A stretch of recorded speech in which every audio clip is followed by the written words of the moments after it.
Hello viewers, welcome to my YouTube channel. See your own boy MC Bernardino. This is Canada Immigration with MC Bernardino. For those that are new on this channel, I dish out information for how you can migrate into Canada, study permit, work permit, express entry, whatever. I dish out information. Today is not going to be an exception. Alright guys, welcome to 2020 like I said earlier.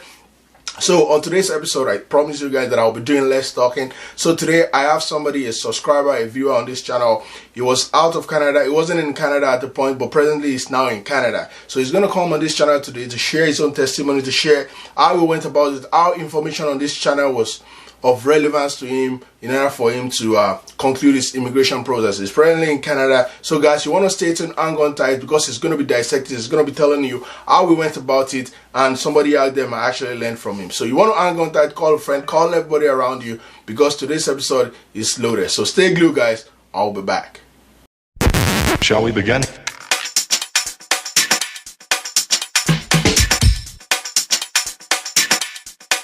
Let's begin now.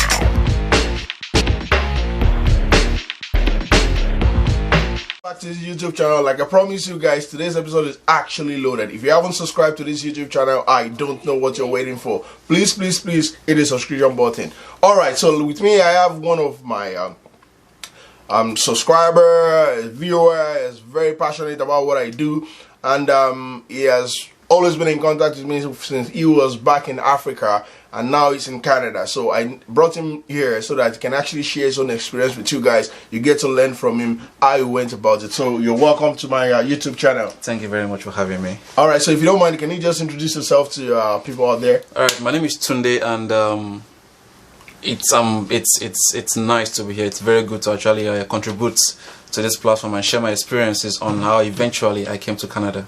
Yes, I know. So today, it's been around since 4 or 5 months now, yeah. And it's been a long. I've been trying as much as possible to bring him on this YouTube channel, but because he just came in, he was trying to find his feet, trying to settle down and get jobs and stuff like that. So it was so hard for me to nail him down, but eventually. I was able to grab a hold of him, and I'm like, okay, this year we have to start with you. So welcome to this YouTube channel again. Thank you very much. So do you want to actually tell our subscribers out there, our viewers out there, how did you actually went about it? Has it been a passion for you? Has it been a dream for you to come into Canada? I mean, what motivated you to come into Canada? You want to just give us an idea, please?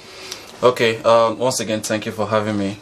I was a young professional back in Nigeria, and I was just coasting through life. I was just doing my thing, living my life, and going about my normal day-to-day activities. And one day he called me. Yes, Ben called me, and he asked me that, okay, what am I doing in Nigeria? I said, okay, I'm an IT professional. Okay, he said, do I have a master's degree? I said yes, and they said, why don't I come to Canada? And I asked him, how do I go about it? Because I had no idea there was anything called express entry. I had no idea there was anything called the federal skilled workers program. I had no idea what ITA or WES or proof of funds or whatever. I had no information whatever about immigrating to Canada.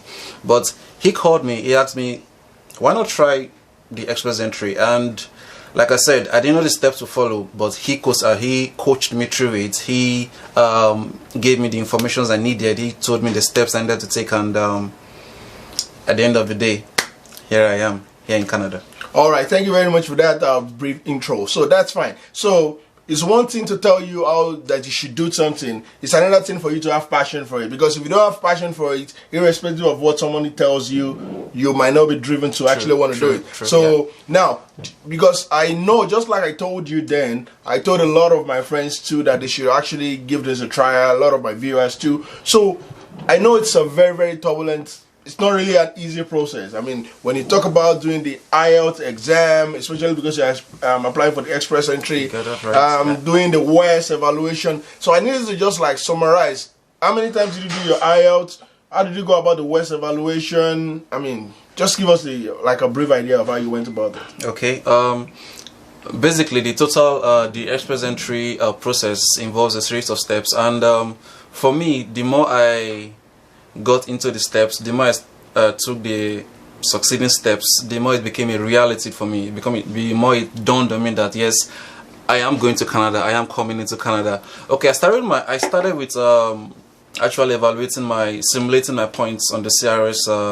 The simulating tools. Yeah, and then I knew that I had a master's degree. Like I said you earlier. had your master's, your bachelor's and your master's. Yeah, and then I had more than 3 years work experience. Oh, okay. And then I knew that I had to score I had to reach a benchmark or a standard score for the IELTS for me to actually be considered, as in for me to stand a good chance of receiving my my ITA. Yeah, that's correct. So the first thing I did was I started with my West evaluation. I used the West. I sent my master's degree over to them for them to evaluate it for the equivalent, for the Canadian equivalent. Yes, just like. And after that, because that took a couple of months to complete, but during that time I started preparing for my IELTS. That was because we have been hearing news and information about people that write IELTS like once, twice, thrice, 4 times, as much as 8 times. Exactly. So a lot of my viewers out there, I know someone that actually messaged me and told me this is the 3rd, 4th time people have been doing it. It's not so easy. So how many times did you actually do yours? Well, I took it just once. Oh my God, you must be so brilliant. I mean, and your score was in what band? It was a high band. My score was overall band was 8.0. Oh yeah, 8.0. I mean, you're among the fortunate ones then. I would say so, because it was. I wouldn't really say that this was what I did. It's actually hard work too. At the same time too, it's not really luck, because it's you. I mean, you must have actually prepared for it. Yeah, I did prepare for over a month, and I know, because I know I was practicing my listening, my reading, my speaking and writing. I kept practicing and practicing, because I really wanted to just nail it once. And by God's grace, I guess I did. I had in my listening I had 9. Oh, great. In my reading I had 8.5, and my writing was 7. My speaking was 7. That's not a bad result. All right, so now you've told us about your IELTS. You told us that you did the West evaluation. So how was it? Because another problem I know most of my viewers always tell me about is they tell me, oh, their school, getting their bachelor's or their master's from the school, the process, the back and forth communication with West and the school, it's kind of turbulent. So did you actually face something like that? Yes, I did. Yes, I did. The university I went to for my master's, I actually went to them to send. I actually went to them, applied the transcript application for them to send my certificate to West for evaluation, which took a while, because back then there was some strike action back in the school, and then the non-academic staff were not really working then. So a process that was supposed to take like maybe a couple of months ended up taking like 5 months. Wow, that's a long period. And believe me, it was tense, because I really wanted to get this process going, but here I was back in my country waiting for some industrial action to be over so that I can go ahead. But eventually, through patience and perseverance and definitely constant pressure, I eventually got my transcript sent to West, and then from there it was just a piece of cake. West got back to my university to confirm for verification. Yeah, and then, they always confirm. And then after West got the verification, under 20 days, my West evaluation was out, and it was, of course, a master's degree, positive. All right, so you got your West done, your IELTS done. So at what point did you actually go online to the IRCC website, put in your profile? Now you discover that, okay, with what you have, with the documents you have, your work experience, your IELTS, your West, this is the score. I mean, how did you go about, okay, this is my total now, this is, now you're submitting it, and I mean, take us through briefly, please. Now, ever since I started considering, even before I started my West, ever since I started considering coming to Canada, with the information they gave me, I also still went back to the CIC website to confirm some things, and to get information for myself also. Then after getting my West evaluation done, and after I had my IELTS score, I think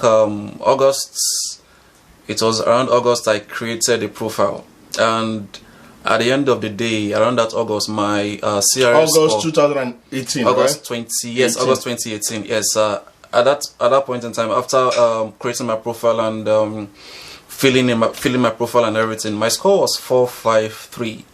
453, August 2018, 453 to be precise. 453. August 20th. That was when I completed filling my profile. Okay. 453. My score was 453. I inputted all the information in the inputs and then filled in my destination of choice and all other things and submit 453. Now 2 days later there was a draw and the score was 440 and the draw August 22nd, I think it was 440 or 439, I wasn't sure. But when I saw the draw, when I saw that I had way above the cutoff points for that particular draw, I knew that it was just a matter of minutes or hours for me to get my ITA. That's correct. And yes, I did get my ITA. Wow, bingo. So okay, so just let me quickly tell you. So how did you feel? Where were you? I mean, when you got the ITA, it's like it's a dream for so many people, right? So what was the feeling like the moment you received the email and like, okay, go, bingo, you got it? Okay, when I saw the draw, when I checked the SSA website, because I was expecting a draw that particular day. When I checked the SSA website and then I saw that I had ITA, I was elated. I was like, wow, I can imagine. This is actually coming to pass. This is actually coming true, because I believe back then that once you have ITA, the rest is just a rolling stone down a slope. Before the documents are correct. Exactly, everything just falls into place. That's correct. Apparently it did. I was happy. I was elated. Alright guys, so you've been listening to one of my subscribers, one of my viewers. We've been communicating way back when he was back home in Africa, and here he's sharing his story with you guys. Actually, this episode today is just to motivate somebody out there, just to tell you that you can actually do it. And that's why I promised myself that this year 2020 I want to do less talking, more. I want to bring more people on this channel so that they can actually share their information with you. So guys, stay on tight, stay tuned. I'll be coming back to you guys. Hold on, okay? If you haven't subscribed, once again, please subscribe to this channel. If you like this video, hit on the likes button. Guys, stay till I will still come back to you. See you on Canada Immigration with MC Bernardino. I've got one of my viewers, one of my subscribers. We've been in touch since when he was back in Africa trying to come into Canada, and he eventually is in Canada now. So I brought him just to come and share his own personal experience with you guys so that you get to know how he went about it, motivate somebody out there. So if you're out there, you feel you want to come into Canada through this express entry study, whatever, you can get motivated with this. Alright guys, so now we before we went on the break, we talked about how you got the ITA and the process. Like, so now let's talk about the post ITA. Now you've gotten the ITA. I mean, what does it? How did you go about submitting the application, the timeline, and everything? Okay, obviously, while filling my profile, I already claimed that I had so and so documents and so score and so West evaluation and everything. So after ITA, definitely I had to upload proof that I have all those documents. So I uploaded my my West evaluation, uploaded my a copy of my IELTS score. Uploaded the proof that I had so work experience, because I had to like get a letter from my company. Uploaded my ID card and just documents that show irrefutable proof. Yeah, just to prove everything I had. Exactly. So I had to upload all those documents. So what was the timeline from when you got your ITA to when you submitted? I mean, what was the timeline? Okay, some of the documents took a while because okay, for example, I had to go to a police headquarters to get a police certificate, and that kind of took maybe a while because I had to like go around to do that. And in the space of 1 month, because I had 60 days to submit the documents. But I was able to submit in maybe like 30-40 days. I was able to submit in 30-40 days, and that was it. Okay, so now you're able to gather all those documents, submitted the documents. Okay. One more thing. The reason it took that long was because I did not book for medicals on time. Because if I had anticipated that I was going to get my ITA, you would have booked it. And there's always a backlog. Exactly. Yeah, just the way it's in Canada too, there's always a backlog. I remember when I did mine too, there was always a backlog. Yeah. Okay, so now let's talk about, you submitted your application in what month? You got your ITA in August? I submitted my application in October. October, that's like 2 months. Yeah, almost 2 months. Almost a month. So when you submitted your application in October, from that October till when you got your passport request, that pick and stuff, what was the timeline? And what were you going through that period too? Because I know it's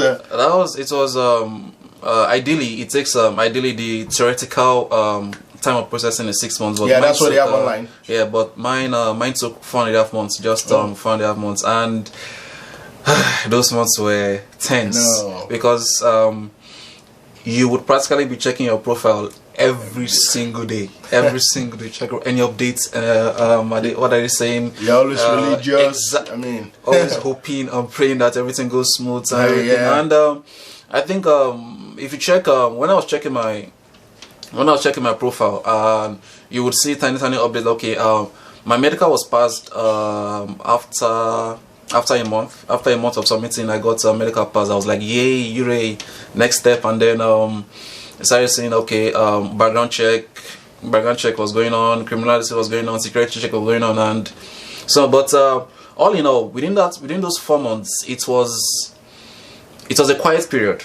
And that could be a good thing because it means that they do not see or they did not see anything wrong with the application. Exactly, they're not requesting for additional document. Though at a point in time, because my passport had less than 6 months validity. Yes, at a point in time, so I had to like renew it ahead of time. Exactly, and then I did an ADR, additional request, which I sent to them, and then they accepted it. So all in all, everything took 4.5 months, and mid-February, ideally, I got a mail, and it was from CIC, and I thought it was an additional request because I was expecting 6 months, but this was 4.5 months. So I was thinking it was additional request, and I opened the mail, and then first thing I saw, your passport appears to have been your visa appears to have been ready. I was wow. Where were you on that day? I mean, were you at work? Were you at home? I was at work. I was a night shift at work, and I was just working, and then email came in, and then I saw email and I was like, CIC. So right there and there, you had to like submit the passport and stuff, and right there and then after that I started looking for. I think I go back to him and asked him how. Yeah, I remember we spoke about it. As in, okay, my passport is ready. What am I going to do? Like, okay, then it's okay if I go to the VAC, the visa office, and then submit the passport and everything. And then I did. Then under 3 weeks.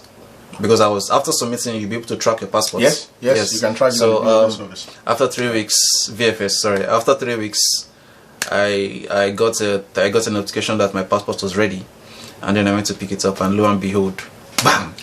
Congratulations once again. Congratulations. Thank you, bro. All right, guys, you've been aired it live from one of my subscribers, one of my viewers. I mean, it's here in Canada. I'm just telling somebody out there too. So if he can do it, you can also do it too. I hope you find this video motivating. Share this video with somebody that actually you feel might need this video. If you haven't subscribed to this channel, guys, please subscribe to this YouTube channel. Hit the likes button if you enjoyed this video. All right, so we'll be going on a quick break now. So when we come back, I need you to tell the viewers out there the financial aspect of it, because we've just summarized everything. What took you like almost 1 year. I mean, we just summarize everything and make it sound as if it's that easy. I know many of my viewers out there, many of my subscribers out there, they are going through turbulent periods. Some people have written their IELTS 5-6 times. Some people are having problems with their West evaluation. People are having different issues. How do they go about it? I need you to tell them about the financial aspect of it. How did you go about it? Okay, so guys, stay tuned, guys. Don't go nowhere. We are coming back. Alright, you're welcome back to this YouTube channel of MC Bernardino. Thank you very much. Alright, so now I need you to tell us about the financial aspect of it, because for me, to be sincere with you, that's a very, very important and very vital point that we need to discuss. So were you like, okay, so just let me ask you this question. Were you born with a silver spoon? Were your parents rich? I mean, how did you go about the financial aspect of it, building the account, taking the exam and stuff? So share with us, please. Okay. Now, I wasn't born with a silver spoon. No, I was not born with a silver spoon.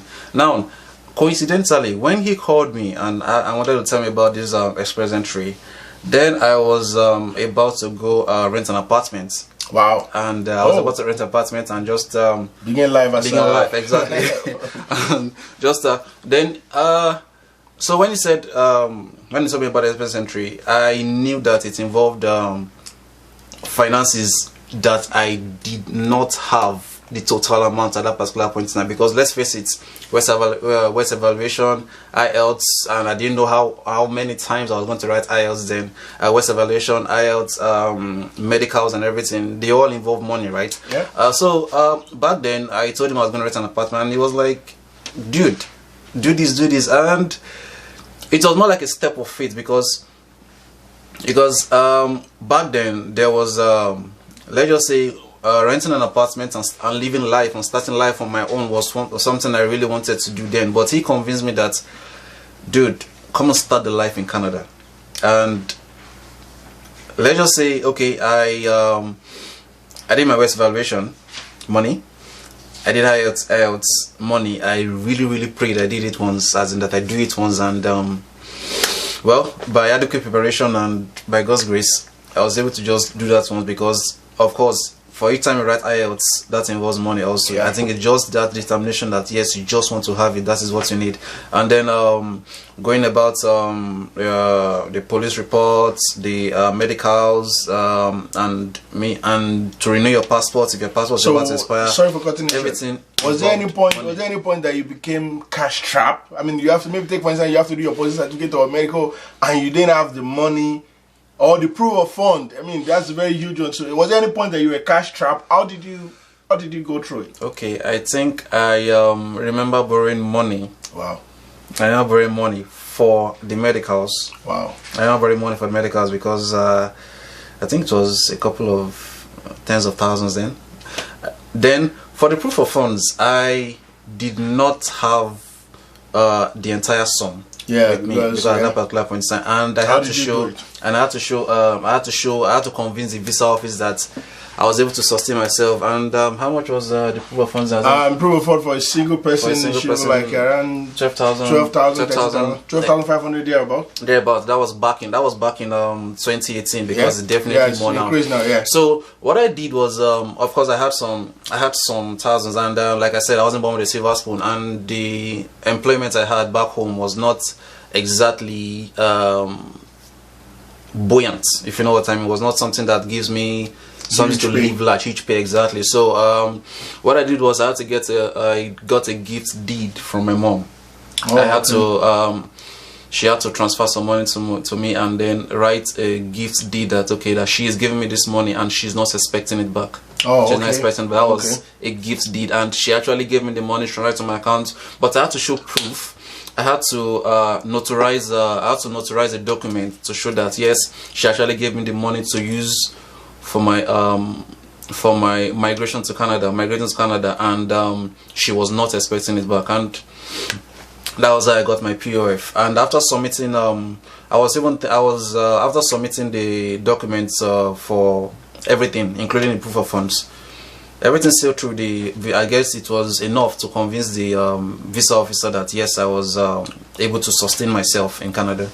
Wow. I mean, it's been real. I mean, I so appreciate the fact that you try as much as possible to be real with all the viewers out there, making them understand that you weren't born with a silver spoon. No, because I know, I mean, people out there, they really want to know, because I know the financial aspect of it, it's a very turbulent one for people out there. Alright, so if he can do it, if I can do it, I told you in my previous videos too that I grew up on the street just like anybody, any of you guys. So if I can do it, if he can do it, you guys can actually do it. All you have to do is you have to be tenacious, hardworking, industrious.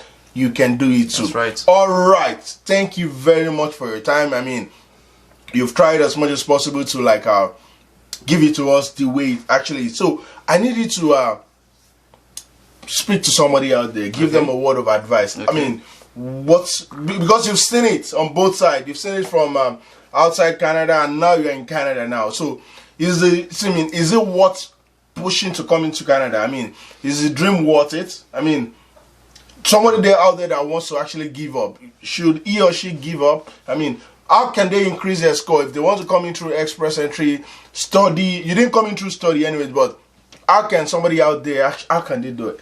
Okay, coming to Canada has been worth it for me. Oh, great. And if I had the opportunity of doing it again, I would. Oh, nice. Now, like I said, there were obstacles on the way, especially when it comes to the financial aspect, but you have to really want it, because definitely anything worth doing at all is worth doing well. That's correct. And anything worth achieving will definitely have obstacles.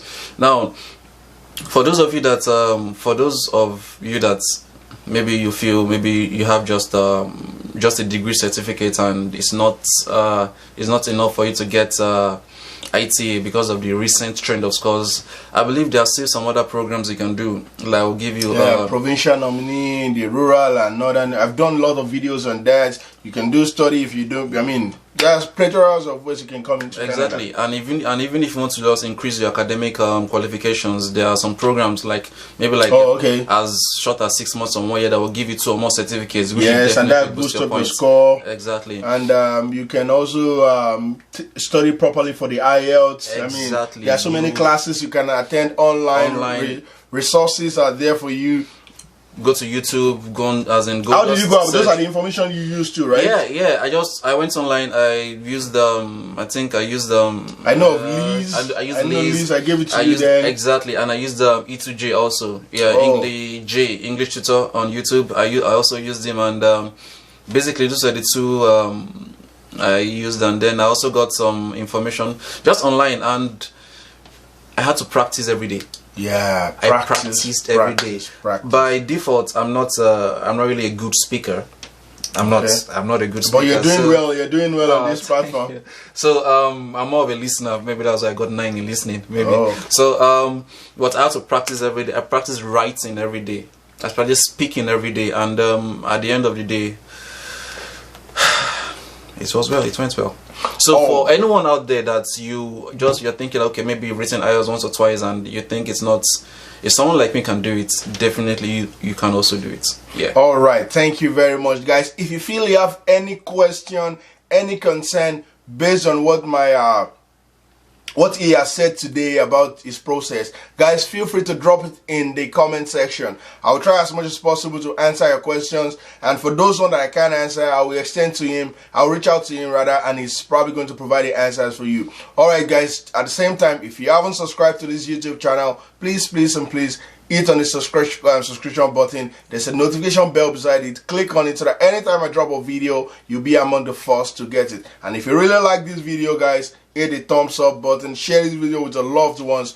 All right, it's been real. I'm so appreciative of the fact that you've been real with us. You've told us just the way it is. Okay. No, if I have any opportunity of helping anyone out there with the information I have, I think it's so. Just a final word. So, do you really want to say that this platform, this Canada Immigration, the information we provide on this platform, I mean, is it far-reaching? I mean, it's. I mean, are you kidding me right now? It's the information is free. You're getting it on a platter of gold. He has made this research, and from his own experiences, he's giving you valuable information that will definitely help you out. He did help me out. Yes, it should help you out too. Thank you very much for that. So, thank you very much, guys. So, it's been a wrap. I'll be calling it quits. I mean, the watchword you can just take away from this video today is that hard work pays, consistent, persistent pay. If we can do it, you can do it too. So it's just about being steadfast. January 2020 is just beginning. This is just January. Set your goal, work towards your goal. Before the end of the year, you can actually be sitting right next to me and you'll be dropping your own testimony too. All right, guys, till I come back to you guys with another wonderful, exciting, scintillating video, guys, on Canada Immigration with MC Bernardino. Still your own boy, MC Bernardino, with my own boy, Sunday. Till see you again, guys. Stay out of crime. One love.